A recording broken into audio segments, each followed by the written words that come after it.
ஆனா இந்த இடத்துல முதல்வர் வேட்பாளரா யார் இருப்பாங்க அப்படின்னு ஒரு கேள்வி இன்னும் முதல்வர் வேட்பாளர் இறங்கி போய் அதிமுக பேசுறாங்க அப்படிங்கறதே அதிமுக இன்னும் எப்படி இறங்கி போக முடியும்? எப்படி எடப்பாடி விட்டு கொடுப்பாரு? எடப்பாடி வந்து அமித்ஷாவுக்கே அல்வா கொடுக்குறவரு, விஜய்க்கு விட்டு கொடுப்பாரு? இல்ல, அப்ப ஆல்ரெடி ஒரு ஆதரவு விஜய்க்கு குறைஞ்சிருக்கு அப்படின்னா விஜயோட ரசிகர்கள் வாக்கு செலுத்துறவங்க எல்லாருமே விஜய் ஒரு முதலமைச்சரா பார்க்கணும் அப்படிதான் விஜய் அவங்க ரசிகர்கள் பார்த்தா மக்கள் பார்க்கணும்ல முதலமைச்சரா. எப்படி இனிமேல் அதுதான் இப்பவே ஒரு ஆதரவு கிடையாது விஜய்க்கு அப்படின்னு நீங்க சொல்றீங்க. அப்ப அவரை முதலமைச்சரா பார்க்கணும்னு நினைச்ச அவருடைய ரசிகர்கள் அதிமுகவோட கூட்டணிக்கு போறது எடப்பாடி அவர்களை முதலமைச்சர் ஆக்குறதுக்கு தானா அப்படின்ட்டு அவங்களுடைய கவனமும் திரும்பாது. ஆமா, கண்டிப்பா திரும்பும். முதலமைச்சர் ஆக்கி பார்க்கணும்னு நினைக்கக்கூடிய ரசிகர்கள் நம்ம போய் கூட்டணியில் போனால் துணை முதலமைச்சர் தான் ஆக முடியும், எடப்பாடிகிட்ட போய் கூட்டணியில் போனால் ஜெயிக்க முடியுமா?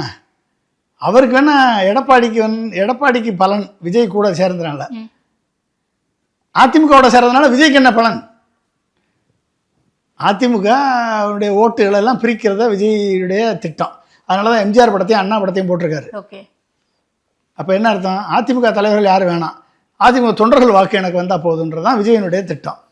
யாருடைய திட்டம்? பிஜேபியுடைய திட்டம் அதிமுக அழிப்பது, விஜயனுடைய திட்டம் அதிமுக அழிப்பது, சீமானுடைய திட்டம் அதிமுக அழிப்பது. இவங்க எல்லாரையும் உள்ள வச்சு இவங்க எல்லாத்தையும் அழிப்பது எடப்பாடியுடைய திட்டம். சரியா? இவங்க எல்லாரையும் ஒன்று சேர்ந்து அந்த ஒன்று சேர்ந்து மூலமா ஆட்சிக்கு வந்த பிறகு விஜயும் சீமானையும் பிஜேபியும் அழிச்சிட்டு எடப்பாடி ஸ்ட்ராங் ஆயிடுறதுன்றது எடப்பாடியுடைய திட்டம். திமுகவை எதிர்த்து வர்றது. அப்ப ஒருத்தர் விடாக்கண்டம் கொடாக்கண்டம் தான் இங்க உங்களுடைய கேஸ். புரிஞ்சுட்டீங்களா? அப்ப இனிமேல் விஜய் முதலமைச்சர் கனவெல்லாம் காண முடியுமா? கரூர் மரணத்துக்கு பின்பு இனிமேல் விஜய் 2026 முதலமைச்சர் வேட்பாளர் நான் தான் அப்படின்னு சொல்ல முடியுமா? தைரியமா பேச முடியுமா? எதை வச்சு பேசுவீங்க?